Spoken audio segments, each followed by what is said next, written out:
Salut à tous, ici Reg, bienvenue dans une nouvelle vidéo actualité cinéma, série et un petit peu jeux vidéo. Comme d'habitude, l'objectif de ces vidéos, c'est de partager nos avis sur l'actualité. Je lis vos commentaires, je réponds en vidéo. D'ailleurs, maintenant, chaque semaine en vidéo actualité, je vais répondre à toutes les vidéos que j'ai sorties la semaine précédente. Donc s'il y a des choses que je vois dans les commentaires, j'y répondrai et je le mettrai tout à la fin s'il y a des spoilers par exemple. Cette semaine, je vais pas le faire, mais à partir des semaines d'après, si j'ai des choses à dire en plus par rapport à ce que j'ai fait, je le mettrai dans ces vidéos-là. C'est un peu fourre-tout, c'est pratique. Mais évidemment, je ferai un chapitrage comme je le fais pour ces vidéos-là. Mais je vous incite encore une fois à vous intéresser à toutes les actualités pour qu'on en débatte justement. Mais vous allez avoir tout dans la description et dans le commentaire épinglé. Mais avant de commencer, j'aimerais remercier le partenaire officiel de cette vidéo, c'est CyberGhostVPN et ses 38 millions d'utilisateurs et presque 5 sur 5 sur Trustpilot. Vous les connaissez, c'est aujourd'hui le meilleur moyen de soutenir la chaîne, mais c'est aussi un service utile. Nous avons l'un des pires catalogues streaming au monde et je vous mets aussi un lien afin de savoir dans quel pays se trouve le film que vous voulez regarder. Ensuite, vous changez de pays avec le VPN facilement, que ce soit au Canada, aux États-Unis, au Royaume-Uni, en Belgique, en Suisse, en Italie, peu importe. Dans certains pays, il y a la VSTFR et même la VF pour ceux qui s'intéressent. Quelques exemples, sur Netflix, vous avez déjà Bad Boys 4 qui est disponible, Emilia Perez, et dès cette semaine, It Ends With Us. Sur Amazon Prime Video, vous avez Challengers, soit l'un des meilleurs films de l'année. Sur Disney+,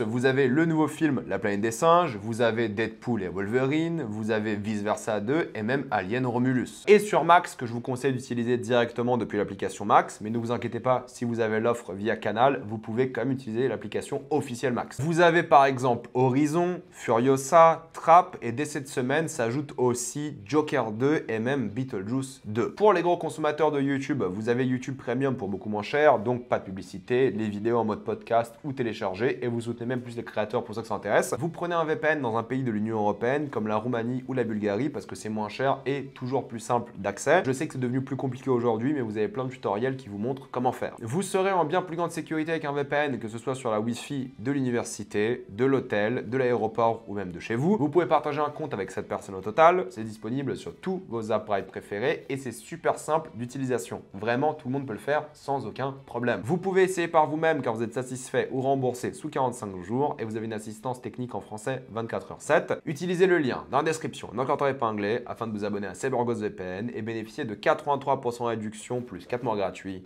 Foncez sur l'offre. Je vais commencer avec une actualité qui concerne pas mal de films, les films Hasbro par exemple, vous savez comme la licence Transformers, le commencement ou Transformers One qui est sorti cette année, et bien en général Hasbro, qui est la compagnie des jouets, finançait en partie les films en question adaptés de ces jouets. En gros, ils mettaient une grosse partie de leur argent pour le succès du film et ensuite récupérer plus d'argent, mais là ils vont juste louer les licences et ils ne vont plus mettre d'argent. C'est sûrement lié aux nombreux échecs de la licence Hasbro ces dernières années, dont Transformers One qui n'était pas du tout un succès au final. C'est juste une méthode pour eux de minimiser les risques. On verra si ça aura un impact sur le financement de ces films. Ridley Scott a été récemment critiqué par l'un de ses collègues, son chef-op avec lequel il a souvent travaillé. John Mathison considère Ridley Scott aujourd'hui comme fainéant parce qu'il veut faire les choses un peu trop vite. Quelques exemples qu'il a cités. Gladiator 2 a été filmé avec 8 à 11 caméras d'après lui. Ça ne se fait quasiment jamais en termes de cinéma et Ridley Scott a lui-même confirmé. En théorie, ça permet plein de choses. D'après Ridley Scott, ça permet de tourner moins de fois la scène, de créer des moments bien plus sincères pour les acteurs, et les acteurs aiment beaucoup, parce que le fait d'avoir plusieurs caméras, ils doivent pas se baser uniquement sur une caméra comme ils le font souvent, ou jouer plein de fois la scène, ils la jouent beaucoup moins souvent, et la caméra prend les différents angles, du coup il faut juste accorder en termes de montage. Donc c'est un processus que lui aime bien, qui est pratique, mais ce qu'a souligné évidemment le chef-op est que lorsque tu as plusieurs caméras, c'est différent d'éclairer ta scène, et en réalité il a raison aussi. Lorsque tu éclaires ta scène avec une ou deux caméras en tête, l'éclairage est hyper précis et important. Lorsque tu éclaires une scène avec beaucoup plus de caméras, l'éclairage ne veut pas être uniforme, c'est beaucoup plus compliqué et c'est beaucoup moins artistique et il trouve que c'est fainéant. En réalité, il n'a pas tort sur ça, l'éclairage est complètement différent. Maintenant, vu la gueule de Gladiator 2, moi ça m'a pas dérangé, je trouve que le film a vraiment de la gueule pour le coup, mais il a critiqué le fait que s'il y a beaucoup de caméras, et bien du coup, il se permettait de laisser les micros, les câbles dans le champ. Vu qu'il allait avoir beaucoup d'effets spéciaux, il a comparé au premier Gladiator sur lequel il a travaillé,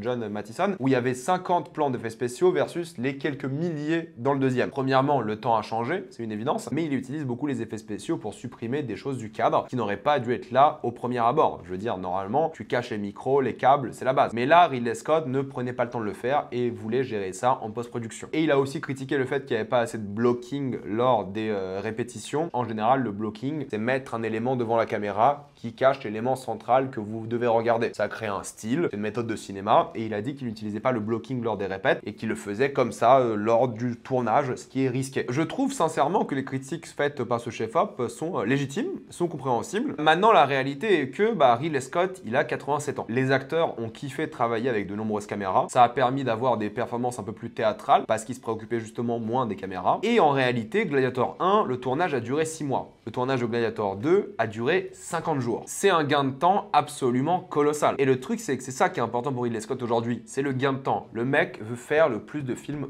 possible. Il sait qu'il ne va pas vivre éternellement, du coup, il a envie de faire des tournages rapidement. Et si le résultat c'est Gladiator 2, qui d'après moi, beaucoup de personnes n'ont pas critiqué sur le plan de mise en scène, la majorité des critiques que j'ai vues sur Gladiator 2 étaient par rapport au scénario et des choses comme ça. En termes de mise en scène, moi je trouve que c'était géré. Après, vous savez que moi j'ai aimé le film, mais je comprends les critiques, je comprends aussi ce que veut faire Ridley Scott, et honnêtement, vu le résultat, en tout cas concernant le deuxième film, je n'ai pas du tout l'impression que c'est un problème. Et évidemment, il veut faire un troisième Gladiator, ce qui pour moi serait une superbe idée, parce que je pense que ça peut être super intéressant à la manière dont Lucius peut lui-même être corrompu par le système, mais rien n'a été encore officialisé. Je pense qu'ils attendent encore plus de chiffres au box-office. Ringo Starr a confirmé que Barry Keoghan jouera son rôle dans le film ou les films Les Beatles. Je pense que c'est un bon choix. Et je pense aussi que c'est intéressant parce que s'ils veulent faire le projet qu'ils ont prévu à la base, donc 4 films Beatles avec à chaque fois un film sur chaque membre, ça peut être quelque chose d'assez spécial. On va voir ce que ça va donner lorsque plus d'annonces seront faites. Denis Villeneuve ne fera jamais de film Star Wars parce qu'il a été déçu par, attention, le retour du Jedi. Il a dit qu'il avait attendu comme pas possible l'Empire contre-attaque, mais le retour du Jedi l'a tellement déçu parce qu'il était tellement enfantin, ce que je peux comprendre pour le coup. Le retour du Jedi avait cet aspect un peu plus marketing enfantin au film que moi j'aime bien, même s'il y a des choses que j'aime pas trop dans le film, c'est vrai. Mais il critique surtout Star Wars d'être sans surprise, coincé dans sa propre mythologie et juste une recette sans saveur. Et en réalité, il a raison. Et j'ai pas non plus envie de voir Denis Villeneuve sur du Star Wars. Il a beaucoup mieux à faire, je pense. Margot Robbie ne comprend toujours pas l'échec de Babylone et elle espère que dans 20 ans, les gens se diront pourquoi est-ce que Babylone était un flop? Pourquoi est-ce que les gens ne parlent pas plus de ce film? Mais elle a raison. Je pense que le temps sera extrêmement généreux avec Babylone et que les gens vont adorer. Donc sur ça, Margot Robbie, t'inquiète, on te soutient. Vin Diesel a envie que la saga Fast and Furious redevienne une saga de course de voiture avec The Rock. Il parle de la saga de manière générale et non pas forcément que du prochain film. Mais à la base, rappelez-vous, Fast 10 était un film en plusieurs parties. À la base 2, puis voulant en faire une troisième, voire même une quatrième. Et vu l'échec entre guillemets de la dernière partie, parce que oui, c'était pas un gros succès, ils se sont dit ok, on va faire un Fast 10, deuxième partie plus petit et plus intime. Et moi honnêtement je comprends pas. Finis ta saga. Fast 10 c'était n'importe quoi, comme tous les Fast. Fast 10 partie 2 ou 11, peu importe, doit être encore plus n'importe quoi. Ta saga, t'es censé la finir en apothéose. Ne reviens pas aux sources maintenant. Finis ta saga en apothéose et si ensuite tu veux refaire des Fast plus intimes et courses de voiture et tout, qui sont d'après moi les films les moins intéressants, sauf si on parle du cinquième, là ouais, pourquoi pas. Mais pour l'instant, maintenant, finis avec un gros boom et conclue la saga quoi. Et si on parle de The Rock, lui et Cynthia Erivo ont récemment dit que les gens devraient pouvoir chanter en salle pour des comédies musicales comme Wicked, justement. Non, non, non, non, non, non, non, non, non, non, non, non, juste non, quoi. La salle, c'est pas fait pour chanter. La salle, c'est fait pour se taire. Si tu veux chanter au cinéma, eh bien, il y a des séances exprès qui existent, des séances karaoké de certains films. Et si tu veux que les gens aillent chanter, propose plus de séances karaoké. Pour moi, ça, c'est un niveau de déconnexion totale. Les gens, quand ils vont en salle, ils veulent du calme. Ils ne veulent pas entendre des connards chanter. J'ai vu plein de TikTok de gens qui chantaient devant Wicked ou devant Monsieur Aznavour. Non, t'es au cinéma, tu te tais. Peu importe si c'est une comédie musicale ou des choses comme ça, tu te tais. Si vous voulez faire des séances de fans où les gens peuvent chanter et tout, aucun problème. Faites des séances karaoké, faites-vous kiffer. Mais au cinéma, on se tait. Et puis basta. Peu importe le film. Cependant, bonne nouvelle concernant Wicked et le salaire des deux actrices principales, donc Cynthia Erivo et Ariana Grande, elles ont été payées pareil. Ce qui est une bonne chose parce qu'Ariana Grande est bien plus populaire que Cynthia Erivo, même si elle a quand même un bagage Cynthia Erivo, c'est pas personne, elle n'est pas sortie de n'importe où, elle a un talent musical et tout, bien sûr, de théâtre, de comédie musicale en soi, mais elles ont été payées pareil, ce qui est d'après moi encore une bonne chose parce qu'Ariana Grande aurait sûrement dû être payée plus, vu sa popularité, vu ce qu'elle allait faire sur le box-office et des choses comme ça. Et Wicked partie 2 aura 2 chansons originales par rapport à la comédie musicale de théâtre, de Broadway quoi. Je sais pas à quel point c'est beaucoup, Je sais pas à quel point il manque des chansons vu que je connais pas du tout Broadway. Mais écoutez, moi je suis chaud. Tom Cruise va rejouer pour Doug Liman. Cette fois-ci, il va jouer un astronaute qui ira dans une nouvelle tranchée découverte des fonds marins. J'imagine que c'est un astronaute, du coup, ce sera sur notre planète. Enfin, j'en sais rien, peu importe. Et c'est là qu'il y aura une force sinistre et dangereuse qui va commencer à l'affecter. Moi, je suis grave chaud. Ok, film d'horreur sur les fonds marins. J'achète tout de suite maintenant. Je sais pas quand est-ce que ça se fera parce que Tom Cruise, il est un peu occupé, mais je suis grave chaud. Mettez-moi ça dans les veines directement. Ben Stiller a dit qu'il serait impossible de faire Tonnerre sur les tropiques aujourd'hui et je suis un petit peu d'accord, mais tout dépend. Je veux dire, Tonnerre sur les tropiques aujourd'hui, pour moi, ça le fait très très bien. Parce qu'évidemment, la chose la plus critiquable, c'est le blackface de Robert Downey Jr., mais c'est expliqué. Et justement, le blackface de Robert Downey Jr. critique le fait de faire des blackface. Donc c'est tout à fait légitime et ok.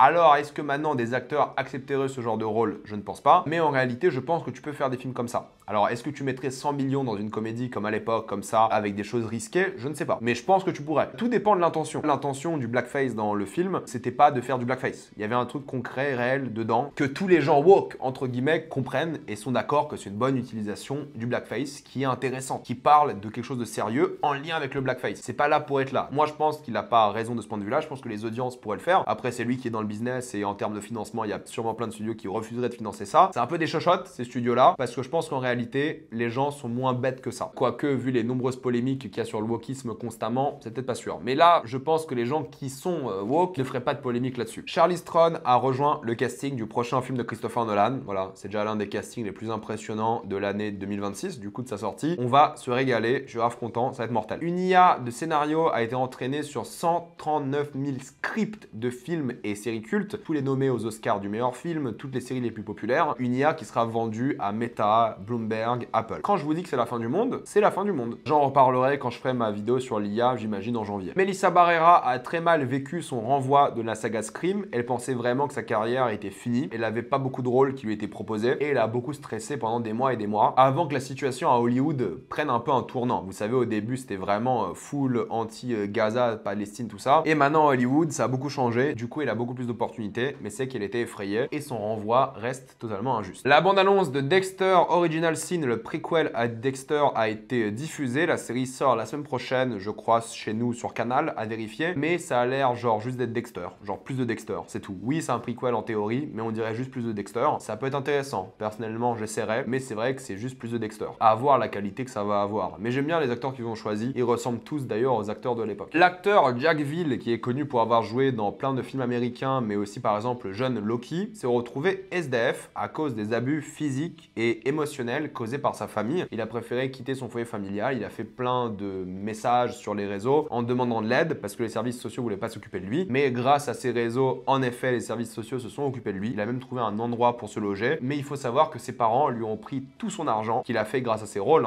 et ont vraiment abusé de lui. Donc un grand courage à lui. J'espère qu'il va trouver un nouveau foyer et qu'il aura de nouvelles opportunités de travailler. Wicked cartonne, déjà 360 millions au box-office international. C'est le plus grand succès d'une adaptation de comédie musicale de Broadway. Et ça ne va pas s'arrêter là. Je pense que le film va aller très très loin durant la période de Noël. De même pour Vaiana 2 qui a dépassé les 400 millions au box-office. Et oui, déjà, c'est énormissime, colossal. Ça ne va pas s'arrêter là. C'est sûr, même en France, ça cartonne. Déjà 2 millions d'entrées. Comme Gladiator 2, 2 millions d'entrées. Mais au box-office, c'est 320 millions, ce qui est pas mal. Mais vu le budget de 240 millions en moyenne, c'est pas un grand succès pour le coup. Je pense que l'objectif du deuxième film, ça sera surtout se rapprocher du box-office du premier et peut-être atteindre les 500 millions, à voir s'il va y arriver. Même s'il atteint 500 millions, c'est pas un énorme succès non plus, voire il sera à peine rentable. Et grâce à tous ces films aux États-Unis, c'était le plus grand week-end de Thanksgiving de l'histoire des États-Unis. Mais de l'autre côté, la triste nouvelle, c'est que dans le top 14 des films au box-office international cette année, il n'y a qu'un seul film qui n'est pas une suite. C'est bel et bien Wicked. Tous les autres films, ce sont des suites. Triste constat sur l'industrie mondiale du box-office, c'est que les suites qui cartonnent, c'est pour ça qu'on en voit tout le temps. Mis à part les adaptations comme Wicked qui sont connues, il n'y a quasiment aucun grand succès. Encore moins un succès original, là où il faut aller très très loin dans le box-office pour en trouver. Anya Taylor-Joy va jouer dans une série Apple qui s'appellera Lucky. On n'a pas plus de nouvelles pour l'instant, mais ça a été officialisé. Elle devrait sortir bientôt. Anya Taylor-Joy, en termes de série, elle a toujours cartonné, donc ça peut carrément le faire. Le tournage de The Boys, dernière saison, a débuté. La série est toujours prévu pour 2026, mais au moins voilà, ça devrait sortir à temps. J'imagine début 2026, donc dans 1 an et demi, un truc comme ça. Je suis désolé de le dire, hein, mais la bande-annonce de Blanche-Neige est absolument affreuse, disons les choses. Moi, j'ai défendu le choix de casting de Rachel Zegler. Moi, je trouve qu'il n'y avait aucun problème, mais alors là, c'est pas possible. Je la défendrai toujours, hein, mais là, le film, la gueule du truc, alors je suis désolé d'utiliser ce terme, mais clairement, on dirait que c'est fait par IA. Tout fait faux, on dirait qu'il n'y a aucun décor, c'est immonde. Le fait qu'ils aient pris des nains en CGI au lieu de prendre des vrais acteurs nains, je trouve que c'est ridicule. C'est pas parce que Peter Dinklage qui a dit juste un truc, il faudrait donner des rôles plus intéressants à des personnes de petite taille plutôt que toujours des nains, qu'il faut faire des nains en CGI. Là, t'as remplacé 7 acteurs qui auraient pu potentiellement percer, donc c'est absolument ridicule. Ils se sont carrément chiés dessus Disney sans raison. De toute façon, Disney, c'est l'hypocrisie au max, hein. Ils se la jouent woke, sauf quand il y a de l'argent en jeu. Là, c'est ridicule. Gal Gadot, n'en parlant même pas. Enfin, je veux dire, les seules séquences qu'elle a, elle joue extrêmement mal. Honnêtement, il n'y a rien qui va, ça donne pas du tout envie. Ça va être un projet absolument honteux. Mais voilà, c'est comme ça, c'est triste. On le verra du coup en mars. Par contre, Lilo & Stitch, ça a l'air pas mal. On a eu un teaser de quelques secondes, mais le teaser donnait un petit peu envie. Ça a l'air assez mignon. C'est pas très beau en termes de photos pour l'instant, mais attendons une vraie, plus longue bande-annonce. La série d'animation Spider-Man sortira le 29 janvier. Je m'en fous. Honnêtement, j'ai vu l'animation du truc, j'ai vu les teasers et tout, je fais c'est pas possible. Je regarderai pas ça, c'est trop laid. Il y a des gens qui se sont plaints du fait que Spider-Man dans cet univers-là est une sorte de streamer. Moi, je trouve que c'est une bonne idée le fait d'avoir un streamer en Spider-Man pour la simple et bonne raison que ça donne une excuse à Spider-Man de toujours parler. Ça l'oblige à interagir plutôt que d'avoir une narration à haute voix. Ça peut être intéressant. De toute façon, je regarderai pas, donc je m'en fous, mais voilà. Le tournage des 4 Fantastiques est terminé, en sachant que le film sort dans 7 mois, ça reste chaud. Bon courage aux équipes d'effets spéciaux pour le coup. Concernant Vaiana 2, il y a plein de gens qui m'ont dit dans ma précédente vidéo sur le film que le film n'était pas du tout une série, que c'était pas du tout coupé comme ça. Le réal l'a dit. Le réal a lui-même dit que c'est quasiment le même scénario qu'une série, plus ou moins, que la série qu'ils avaient prévue à la base, sauf qu'ils ont enlevé tous les passages où tu développais plus les personnages du navire, ou du radeau si vous préférez, et ça se ressent un petit peu. Donc oui, c'est une série, que vous aimiez ou pas le film, c'est un autre débat, mais ça se voit clairement, c'est une série qui était charcutée, scénaristiquement en tout cas, pour en faire un film. Et ça, c'est pas bien pour le coup, parce que ça lance juste une mode où maintenant ils vont faire des trucs à bas budget, entre guillemets, même si ça a sûrement dû coûter cher, juste parce que c'est la licence qui est connue. Et ça, c'est un peu triste. Surtout que si vous avez eu ma critique, vous savez ce que je pense du film. C'est Courtney B. Vance qui remplacera du coup le regretté Lance Reddick dans la saison 2 de Percy Jackson en tant que Zeus. Je suis content qu'ils aient fait un recast, parce que moi, j'aime pas la mode de reprendre des acteurs ou les supprimer tout court. Ils avaient sûrement besoin de Zeus. Toujours triste évidemment du décès de Lance Reddick, mais je trouve que c'est important de changer aussi les rôles. Le tournage de Mercredi saison 2 est terminé. J'imagine qu'il y aura une diffusion pour Halloween 2025, mais il faut se poser des questions. Pourquoi est-ce qu'un tournage de Mercredi saison 2 a pris 6 à 7 mois pour 8 épisodes, vu la gueule de la série? On verra à quoi ressemble la saison 2, mais me concernant, ça ne donne pas spécialement envie. Vous l'avez vu, hein, Arcane a été censuré en Chine. Il n'y a pas du tout de moment homosexuel, ce qui pour moi est absolument dégueulasse. Je veux dire, si Arcane voulait diffuser sa série en Chine, il fallait ou dire à la Chine « Ok, tu gardes les scènes » ou on diffuse pas. Mais évidemment, ils se sont inclinés face au marché chinois et c'est l'hypocrisie de ces studios-là, en fait, tout simplement. Ils ont des idées progressistes, mais que dans les pays progressistes. Dès que c'est un pays qui est un peu moins progressiste, ça assume plus. Moi, je dis qu'il faut assumer. Ton film, il sort pas en Chine, ou ta série, peu importe, ça sort pas en Chine, et puis basta. Mais encore une fois, l'argent, c'est plus important que l'idéologie. C'est toujours l'hypocrisie, mais enfin bref, ça a été censuré, ça j'en ai déjà parlé. Mais ce qui est rigolo, c'est qu'ils ont aussi coupé la fameuse scène de sexe en prison, parce que Forti l'avait trop animé. Ils sont allés trop loin dans l'animation et on leur a dit de se calmer un petit peu. Et déjà, moi, j'étais étonné à quel point ils sont allés loin dans la série, mais s'ils sont allés encore plus loin, je respecte. Mais ça me fait rire en mode les animateurs qui bossent dessus, et Netflix ou Riot, peu importe, qui sont en mode ouais, un peu moins de cul quand même. C'est la petite anecdote qui me fait rigoler, quoi. Le tournage de Peacemaker saison 2 est terminé. La série sortira bel et bien à l'été 2025 et James Gunn a confirmé qu'il n'y aura aucun projet qui sera confirmé côté DCU sans scénario, contrairement au MCU. C'est ce qu'il a dit, ce qui me semble un petit peu bizarre parce qu'ils ont annoncé énormément de projets dans le DCU et la majorité de ces projets-là n'ont pas de scénario. J'imagine qu'il voulait dire que la production ou la pré-production commencera lorsque le scénario sera complètement terminé, mais en termes d'annonces, c'est pas le cas. Je veux dire, ils ont fait tellement d'annonces, mais s'ils prennent leur temps de faire le scénario et ensuite commencer le travail sur le film ou la série, là oui, c'est une bonne chose. Et le projet de Richard Gad, que vous connaissez du coup pour Mon Petit Reine cette année, se confirme. Il y aura Jamie Bell au casting et le tournage commencera pour HBO bientôt. Ça racontera l'histoire de deux frères et leur vie un peu de merde visiblement. Donc j'ai hâte de voir ça, voir s'il y a vraiment du potentiel ce mec-là et qu'il soit pas juste un one-hit wonder de la série télé. En termes de jeux vidéo, c'est CD Projekt Red qui a fait pas mal d'annonces avec Cyberpunk qui s'est vendu à 30 millions d'exemplaires, ce qui est vraiment beaucoup pour le coup. Et 8 millions de personnes ont acheté le DLC ou l'extension Phantom Liberty. Moi j'ai fait le jeu mais j'ai pas encore acheté l'extension, donc je le ferai un jour, mais c'est quand même pas mal en réalité. C'est un beau taux de conversion tout de même, surtout vu les nombreuses polémiques par rapport au jeu à la base. C'est d'ailleurs visiblement similaire un peu au taux de conversion de The Shadow of the Earth. Et ils ont aussi confirmé que The Witcher 4, ou en tout cas la suite à The Witcher, est en full production. Donc la majorité des équipes travaillent dessus à fond. Ils vont essayer d'éviter les crunchs. Ils ont dit que ce sera potentiellement plus grand que The Witcher 3, ce qui n'est pas forcément une nécessité d'après moi, parce que The Witcher 3 était déjà immense. J'ai évidemment hâte de voir ce que ça va donner, mais ça pour moi c'est un jeu de prochaine génération de consoles au plus tôt. Troy Baker a confirmé être dans le prochain jeu de Naughty Dog. On sait toujours pas ce que c'est. J'aimerais bien voir une annonce un jour ou un autre, parce que j'ai vraiment hâte, mais il sera dedans, ce qui est une bonne chose. 160 millions de PlayStation 2 ont été vendus dans le monde d'après Sony. C'est la console la mieux vendue de l'histoire des consoles. Ça m'étonne pas, c'était vraiment une console de ouf, donc c'est compréhensible. Elon Musk a affirmé qu'il allait créer un studio de jeux vidéo IA pour faire des jeux rapidement et rendre les jeux great again. Le mec est trop con quoi. Désolé de le dire, hein, mais comment ça great again? Les jeux sont excellents. Et les jeux sont excellents parce qu'il y a des artistes qui bossent dessus, des vrais artistes. Non, ce mec me dégoûte, c'est trop un crétin. Je sais pas comment il a réussi à convaincre le monde entier que c'était pas un crétin pendant des années. C'est un crétin ce mec, c'est abusé. Dès qu'il parle d'art, de cinéma, de jeux vidéo, c'est un débile, je vous jure. Il comprend rien à ce qu'il regarde ou à ce qu'il joue. Si on parle de Balatro, on en parlera d'ailleurs cette semaine sur la chaîne, le jeu a rapporté 4,4 millions de dollars depuis qu'il est disponible sur mobile. Et je comprends, moi je l'ai acheté sur mobile à la base. Donc félicitations aux devs parce que c'est un sacré jeu, mine de rien. Si on parle de choses que tu vas regarder au lieu de jouer, c'est Indiana Jones, le prochain, qui sort cette semaine, si je dis pas de bêtises, qui aura le droit à 4 heures de cinématique. C'est le plus grand jeu de Machine Games, que moi j'aime beaucoup. J'aurais pas le temps de me le faire parce que je dois regarder plein de films et plein de séries pour les bilans de fin d'année. Mais je suis content pour eux, j'espère que le jeu aura du succès parce que moi le jeu me chauffe, honnêtement. J'adore les devs, j'adore Indiana Jones. Apparemment Spielberg et Lucas ont bossé dessus. J'espère qu'il aura des bonnes notes parce que je pense qu'il y a du potentiel. Si on parle des sorties de la semaine, on va commencer avec les jeux vidéo, justement avec Indiana Jones qui sort ce vendredi 6 décembre, Marvel Rivals qui sort aussi, je crois que c'est en free-to-play, pour le coup ça peut être intéressant pour plein de personnes. En termes de streaming, on a Skeleton Crew qui est sorti cette semaine, je regarderai peut-être en janvier, avant la fin de la série, mais ça ne donne pas envie, même si c'est une série Star Wars, en vrai je m'en fous un petit peu. Black Doves, le thriller d'action avec Keira Knightley sur Netflix qui sort aussi cette semaine, je m'en tape, je suis désolé, pareil. Creature Commandos, par contre la série du DCU